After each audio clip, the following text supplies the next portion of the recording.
Hello, everyone. I'm Carly, and welcome to Read Receipts. And I'm sure you're thinking to yourself if you are watching the video, Carly, where is your hair? Fear not, it is in a bun. But in all seriousness, you're probably wondering, where is Sam? Notably, the title of this podcast is called Read Receipts with Carly and Sam.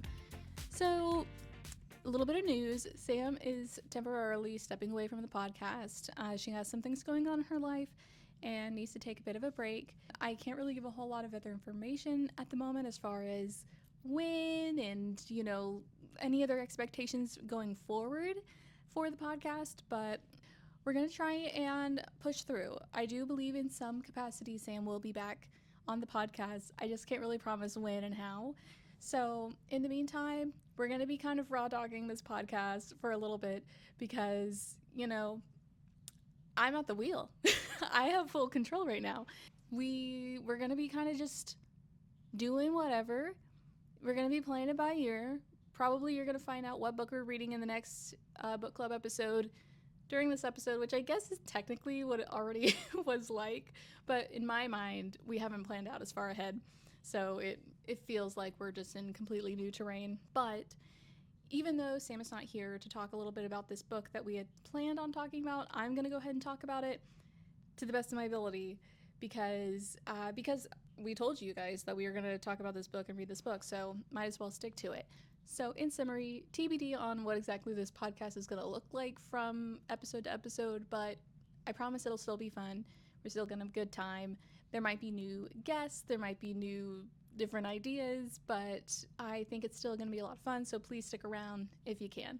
So now, as for this specific episode, I did think about scratching this episode because I'll admit I didn't like this book. But what book are we talking about? We are talking about Everything I Know About Love by Dolly Alderton. So, to give you guys a back of the book summary, as we normally do before we jump into what exactly this book is all about, the wildly funny, occasionally heartbreaking, internationally best-selling memoir about growing up, growing older, and learning to navigate friendships, jobs, loss, and love along the ride. When it comes to the trials and triumphs of becoming an adult, journalist and former Sunday Times columnist Dolly Alderton has seen and tried it all. In her memoir, she vividly recounts falling in love, finding a job, getting drunk, getting dumped, realizing that Ivan from the corner shop might just be the only reliable man in her life, and that absolutely no one can ever compare to her best girlfriends. Everything I Know About Love is about bad dates, good friends, and above all else, realizing that you are enough. Glittering with wit and insight, heart and humor, Dolly Alderton's unforgettable debut weaves together personal stories, satirical observations, a series of lists, recipes, and other vignettes that will strike a chord of recognition with women of every age, making you want to pick up the phone and tell your best friends all about it.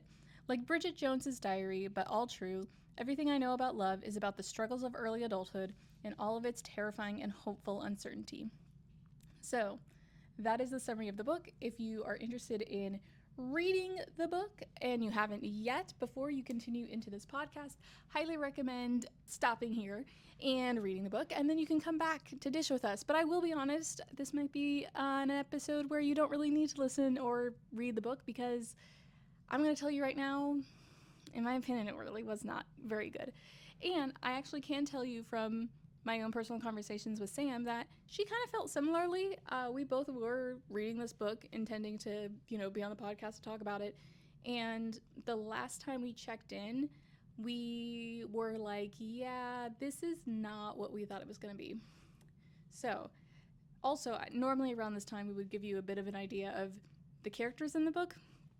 I will be honest, I was a little bit confused about which people were going to, stick around, so I didn't take note of them.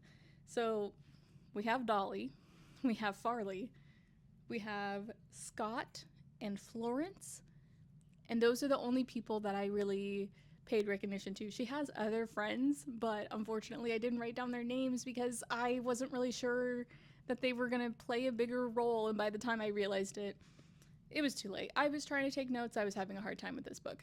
So, to sort of give you an idea of how I rated the book, I might have given it 2 stars, but to be honest, it was really a 1-star read for me. So, I will say before we continue further, if you actually did like this book, I would just bow out because I personally don't like listening to people, talk poorly about things that I like. So if that's you, just go ahead and bow out because I'm not going to hold back on my feelings. So I want to talk a little bit about why it is that I didn't really like the book. And I think that there are a few reasons that are kind of to be expected, to be honest. So Dolly Alderton is a British author, journalist, writer. And so, because of that, and because this is a memoir about her life, a lot of it does take place in England. And you wouldn't necessarily expect it to be a problem, but personally, for me, I found it a little bit difficult at times to connect with a book because a lot of it did seem to kind of depend both on like geographically where things are in England, as well as just even some of the like lingo and words that are just not as commonly used in America. So I wasn't really as sure what she was sort of saying, I guess. And granted, it's not that I am necessarily expecting her to cater to me as an American reader. Obviously, that is not what I'm saying. It's just that unfortunately, I think especially because I feel like a lot of these things, it felt like really popped up in the beginning of the book. I think that's when I want to be sort of grabbed and my attention to be caught. And so because of that, like it was kind of like poor timing for that stuff to come up, and therefore made it a little bit harder for me to relate to what was going on. Which I understand this is like a little bit of a minor thing, but it does just make me laugh whenever, she shares stories about being like, I traveled to this place and everyone's like, Dolly, what are you doing? This is so crazy. And it's like, well, how far is it? Like in England, how far could it be? It's probably like 20 minutes, which is not that crazy of a distance if you're in America. Like that's how long it takes to get to my parents' house. So, I just couldn't help but be like, I don't know. It's just like, even if I did know the facts of like how far these two places were that she was traveling between, what are the odds that I'm going to just be like, well, okay, and, like, it's just kind of a cultural difference that's like, well, the point of the story is not really sticking the landing with me. Another thing that I didn't really like about the book also is just, again, and part of the reason why it's a problem is because it's happening early on in the book. We see at the very beginning of the book Dolly as a younger person. We spend a little bit of time with her as a child, not really all that much. I feel like it is mostly like teenage to college-ish years are most of the early book, and I just didn't relate to that. It wasn't really my experience of what I was like when I was younger. I mean, Dolly even admits in the book that she definitely had a drinking problem. And I 100% sympathize that, like, that is a hard thing to admit. That is a hard thing to go through. And I do get that, but I can't help but feel as though, while on one hand, she would kind of be like, it really wasn't good that I was drinking so much. She also was like, oh, but I got some good stories out of it, which I have another commentary on in a second. But, I don't know. I don't necessarily love when people don't really take substance abuse very seriously. Like, it is a very serious issue. I felt like she was intending it to be a joke, and it just didn't land with me. Like, that's just something that doesn't sit right with me. And so I can't help but, when I hear those sort of stories and when I was reading it, I was just like, I don't know, I don't really like reading about this. That in general was kind of an issue for me. And even outside of just the drinking, I kind of thought she was just annoying as a younger person, which, I mean, to be honest, I guess everyone was kind of annoying when they were younger. So that's not really that much of a, like, I can't blame her. Like, she was who she was because of the simple nature that it's the beginning of the book and you are wanting to like it in the beginning, so that way you feel encouraged to continue reading. It's just kind of all unfortunate stuff, I guess. Another reason why I didn't like the book was also because, and this is more of a blanket statement, I just thought it was boring and not very memorable. Like, I genuinely was trying to take notes as I was reading this book. And I would title every chapter in my little notes thing and make bullet points about some of my thoughts. And more than once, we got to a chapter, not even one of the recipe ones, and I would just be like, okay. Like, that was the only commentary I had. It was just like, that was something. I sat there and words were said to me because I listened to it, and I couldn't really take much away from it. And I know this was something that Sam and I talked about too. I don't remember how far exactly she was in the book at the time, but I just remember at one point when we kind of were checking in with each other about how we were feeling, she was like, I mean, I've listened to like, X amount, like I'm this percent through, and I'm just kind of like, okay, like I couldn't really tell you what exactly has happened even. It's just not super memorable. And again, I think this is a little bit more so has to do with our particular taste because we are more plot type readers. We don't really read things too much for like just character. Like we certainly can appreciate character like stories, but I think we both really enjoy plots, which is why we like things like mysteries and fantasy. Like those are usually plot heavy, maybe some big character things, but plots really get us. So with a memoir, you really, I feel like, have to have a pretty eventful life for it to, I think, be up our alley. So I think that's why it didn't resonate with us. But I would be interested and curious if other people feel differently, especially, I imagine that this book, again, hits a little bit better with British audiences because I'm sure this is a little bit more in line with like British humor and the British culture. So, like, I'm sure, but I'm also kind of curious to hear if there are any other American people who read this and are like, I don't know, what do other people think? Another thing to kind of like tack onto thinking the book overall was kind of boring. One of the things that I just noticed that I was like, I can't help but be confused is that, especially in the beginning, when she would talk about her drinking and sort of the stuff that she got into, she was like, yeah, it probably wasn't good, but at least I got some good stories out of it. And here we are in a book, and I'm waiting. I'm waiting for these stories that supposedly made the drinking problem worth it, and I'm not seeing it. I think, from my understanding, the stories were I traveled from point A to point B, and then I went to some place that had a guy who happened to once meet my mom. And that is kind of a crazy story, but there's kind of just not much to it. It didn't really feel like a lot of the things that she wrote warranted writing a book about, I guess, is what it felt like to me. So those were a lot of the reasons why I didn't like it, and I will admit that a lot of those things, it felt like hit you right in the face at the very beginning. So because of that also, like very quickly, I was feeling, okay, I don't think I really like this book, and it's early. So it kind of is like, this is already my opinion, and we're only this far in, so it's going to be a little hard to push me off of this feeling. I will admit there were some things that I did like about the book, and I think that easily the thing that is the most clear is the love that Dolly and her best friend Farley share. And, again, this is a little bit of a situation of I didn't necessarily feel it so hard for a while, and I think that was a little bit the case, is that there's a lot of groundwork kind of being set, and it's not really until you get to the chapters where Scott gets introduced and there's the power struggle there with Dolly being very possessive of Farley, which again is kind of annoying, not necessarily unrelatable, I guess, but was still, I did think it was a little bit dramatic how she kind of handled that. But I think that especially when you get to the part where she finally connects with Scott, and then right around that same time is when her sister Florence gets diagnosed with cancer. That's really when I think that you start to see the actions as far as what Dolly would do to help her friend, because I think there would be signs of those actions earlier on, but they're simply not as high stakes, so it doesn't feel as important.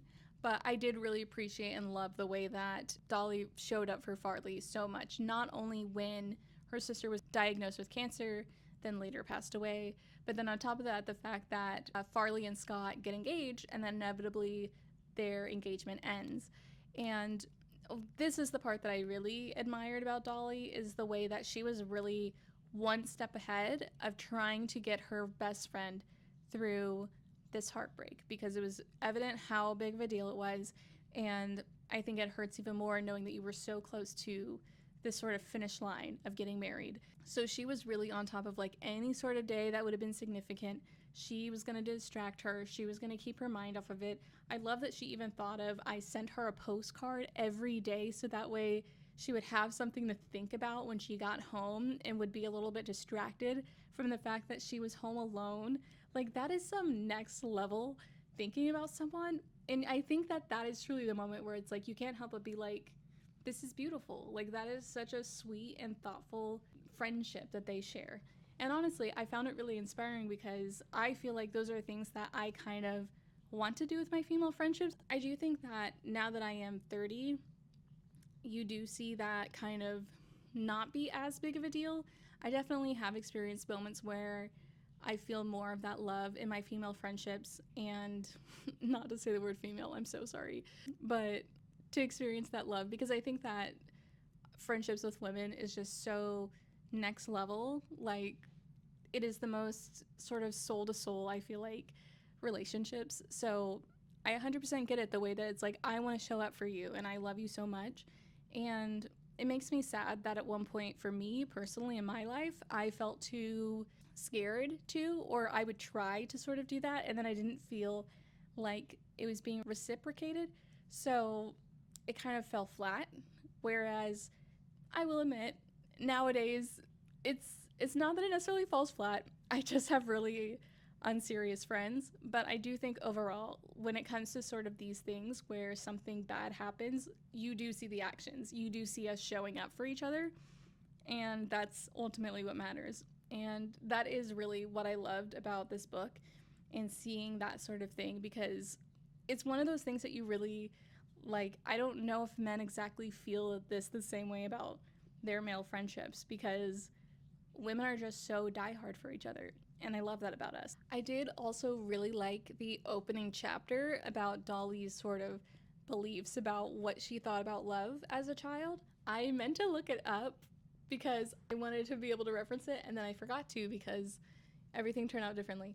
But I just remember some of the things about, like, you know, you'll fall in love and then everything will be perfect. And that is like your ultimate goal, is to fall in love and blah, blah, blah. And I just thought it was so funny that the way that she described it, like, obviously it sounds all so ridiculous, but there is still a part of me when I, like, look kind of through all of these thoughts and feelings that I have about things. It's like, oh yes, at the core, that is how this started. Like, maybe it has developed.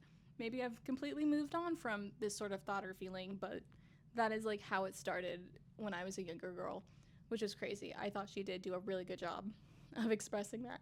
One other thing that I thought was interesting about the book is that Dolly says that, you know, a major realization for her in the book is that she realizes that she doesn't need male validation. And I do think that that is a bit of a journey that a lot of women, I won't say all because there are still some that do not know that. It is a journey that I think a lot of women go through, is realizing that we don't have to please men so often.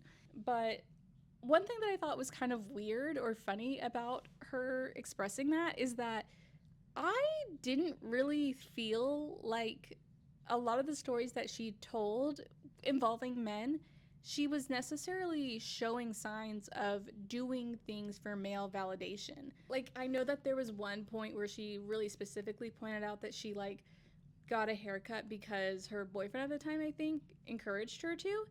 But there was still, like, a little bit of a root of she was doing it for herself, I feel like. Like, she was wanting to sort of do something different, change something up for herself. And while maybe, yes, he encouraged her, or maybe came up with that idea, I can't remember the specifics, I still was just, you know, I wanted her to give herself a little bit more credit, I felt like. And I don't know, I just thought it was kind of funny because, again, I wasn't really sure if it was just that I, like, missed it, or if it truly wasn't really reading through in the book. But I just never really saw in her stories that she was ever doing anything for male attention. If anything, it felt a little bit like she was doing it for very selfishly herself. Like, I was gonna say maybe her friends, but honestly, I don't think it was that, because I don't think she would have been traveling across the country of England making her friends, like, worried about her and then paying stupid amounts of money to get her back home. Like, I think if she did care about her friends, then she wouldn't be doing any of that. So I really feel like it was just her, you know, with her own little substance abuse problem and just in generally self-indulging herself, that was really motivating a lot of her actions. So I was really surprised when she suddenly comes to this realization, because I just personally did not see where that was coming from. I don't know. I would love it if anyone has more specific insights or like more specific examples of her really like seeking male validation. But even the ones like I can kind of see somewhere like she was, again, traveling from somewhere to another place, a distance that seemingly is weird to do from her perspective. And, you know, I think at the end it was to see a guy, but I just didn't see it as she was doing it for that guy. Like, she was the one who was oftentimes reaching out to people, being like, hey, I don't want my night to end. Is anything going on? So, in my opinion, even though, yes, there might have been a guy at the end of it, it really felt like it was just for her. Right? Did anyone else? Is this how we all felt, or just me? I did think it was interesting. Around the same time, she makes a point of talking about how intimacy and excitement are very different things.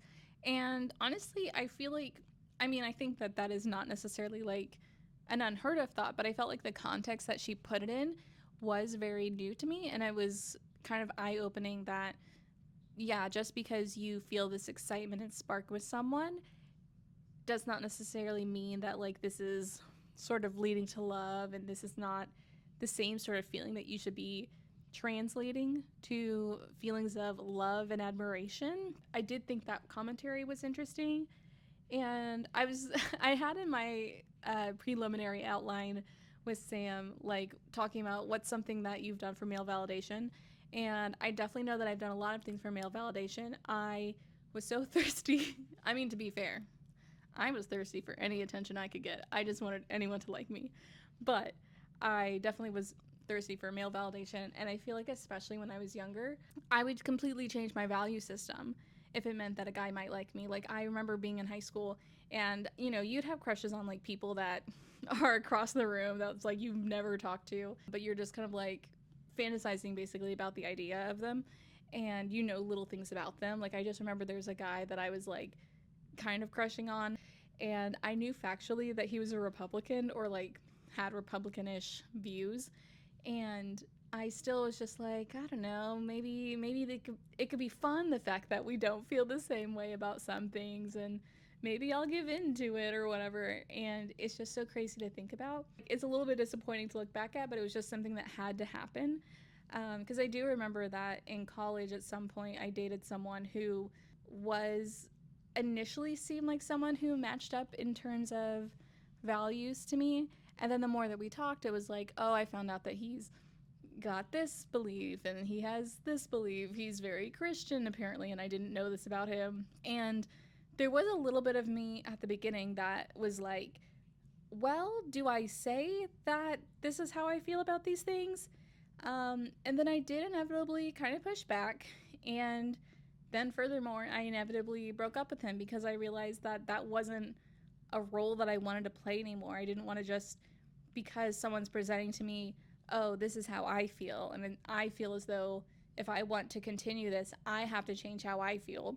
It's like, well, you don't have to sacrifice how you feel, and you don't have to sacrifice your own values to be with someone. Yeah, that was like the turning point. I felt like for me was like really being confronted with, is this what I'm gonna do now? Like, I haven't been to church. I mean, already at that point, I hadn't been to church in years and years, but like, do I say that I'm willing to go to church now just because this guy is apparently cares about it? And yeah, those were all the thoughts I kind of had on this book. I really feel bad. I genuinely was trying to take more notes. I started an outline basically with those thoughts of mine that I had, and then was kind of hoping that Sam would help me out with any other thoughts that she might have had. I know that generally, for the most part, she felt very similarly to me. Again, that she just didn't really like this book. Sorry, Dolly. And I think that it's not just that it's nonfiction. I've definitely read nonfiction books that I have liked. Granted, not very many, but still, like, it's definitely possible that I think that you can craft a really good narrative, storyline, whatever you want to call it, out of nonfiction. but unfortunately it just so happened that in this case it didn't hit. Since I kind of finished early on those thoughts, I figured I'd go ahead and share some of the things that I'm doing book-wise in my life. So I actually happened to just finish Heir of Fire.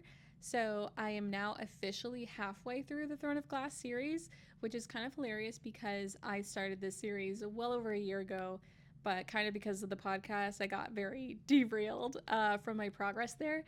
But I am really excited. I feel like this book has been one of the most exciting ones so far of the series. I really, to be honest, I love the first Throne of Glass book. And then I kind of, with each book, had been a little bit like, okay, like I was waiting for more information. And sure, we would get like some, but there were still like big holes, I felt like, in where things were going. So I really feel like now, with where we left off in the fourth book, it's like I feel like I finally have like a big piece of the puzzle, knowing Celaena's past, that makes me really excited for where this is going. And also I feel like we got a little bit better of an insight of just how horrible the King of Adarlan is, which is both very interesting, but also if you are living in 2026, it is a little bit difficult to read at times because it mimics what's happening in real life a little scarily. I will admit, it's a bit of a hard read to read fantasy right now because it's fun in theory to read about like these bad guys overpowering basically fascist leaders. But then when it's actually happening in real life, it's like, oh, I don't know if this is fun anymore because that was meant to be fiction. And now it's just possible. So that's unfortunate. I'm also reading, sort of, I'm also listening to on audiobook Pride and Prejudice because I've actually never watched the movie. I've certainly never watched or read the book.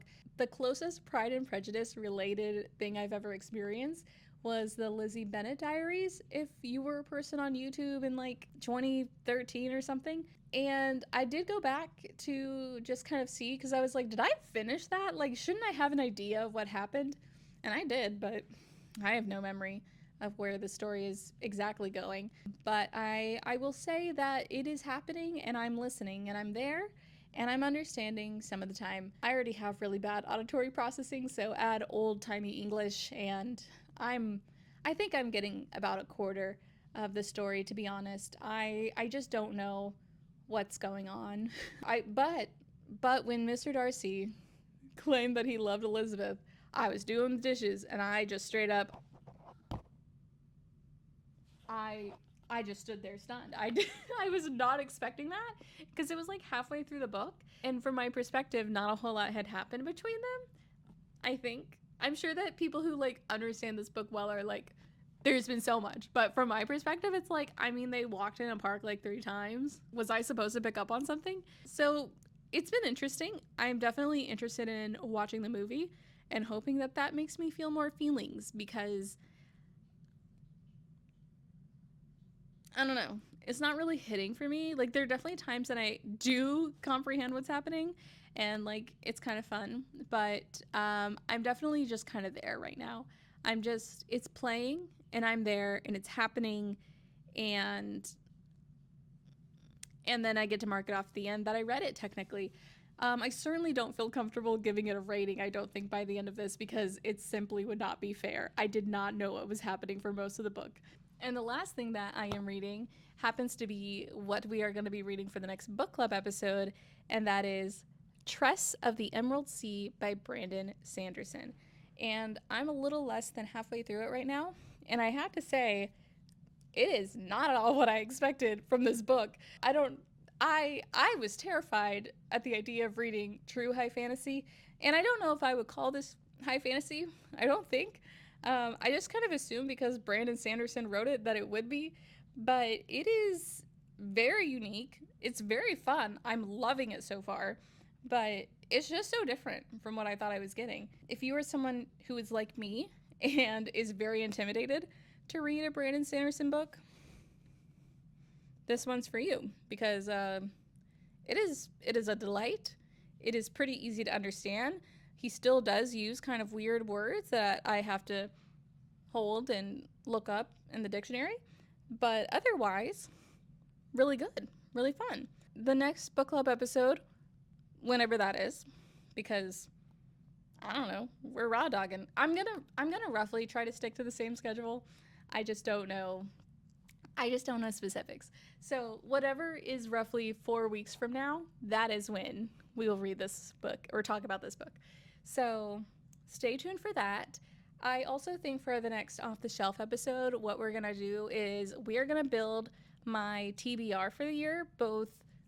Not like entirely, but I want to have some goal books that I want to read. So we're going to kind of walk through those. I want to talk about and promise some of my physical TBR books because I have a lot of books on my bookshelf that I've never read.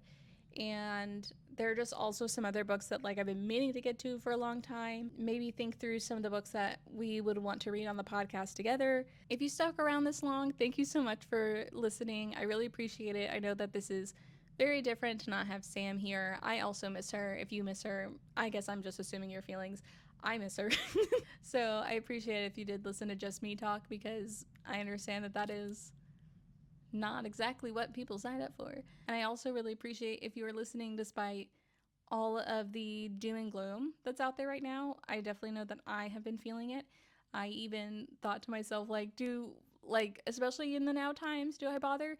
But I do like the idea of trying to encourage people to continue reading because reading is radical. Reading is a form of resistance. And so if there is any chance that this podcast could help encourage someone to continue reading, even if technically we might just be reading really silly stuff, to be honest, then let's do that because we got to do every little thing that counts, right? Thank you all for listening. Oh, wait, should I attempt the outro that Sam normally reads? Hold on. Alrighty, everyone. Thank you for listening to the latest episode of our hit podcast, Read Receipts with Carly, just for now. All of the content that you hear in this podcast is curated, recorded, and edited by us truly, with special thanks to the authors of the books that we cover and Pixabay for the music that we play. Make sure to subscribe to the podcast wherever you like to listen. For more of our content in between shows, you can find us at the Read Receipts Pod on Facebook. Not really. We're technically on there, but we don't post anything. Don't even bother with that one. Instagram, yes. And TikTok, yes. We read all of your comments and love all of your likes, so please, please, please follow along. Until our next read, bye!